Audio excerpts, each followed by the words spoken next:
लागे हमरा यहाँ शाम अइले छे ए सब केल तरसनी केल छे हां गे हमरा ससुर अइले छे हे कन्ना हमरा भैंसुर अइले छे आरो गे आरो पीछू जे खाड़ा छे मुझ फलकास ने सब हमरा दिया के तोरो जीजाजी अरे छोटका से निचका ना आई हमरा बहन बेटा आलो आई बहन बेटी ठम बैठलो छो ए गे अबरे त अपना दियारे को होली खेलल भेजी दी हमरा लगा हमरा ससुर कल से जले छे कहां छ आगे मां है देखन मुरे ठका खरीस के जब की बतइयो तोरा मम्मी के बता दे बुढ़ा गेले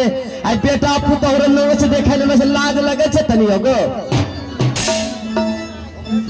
आर हाय जे देखन मुरे टाबला खारो छे हमरो भैंसुर नो मसिया ससुर बेटा हां अरे पिया बे परदेश में हमरो अरे दुख से हम के उबारी दादी देवरा करेला बारी यारी दादी देवरा करेला बारी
चाहिए शर्ट लीजिए।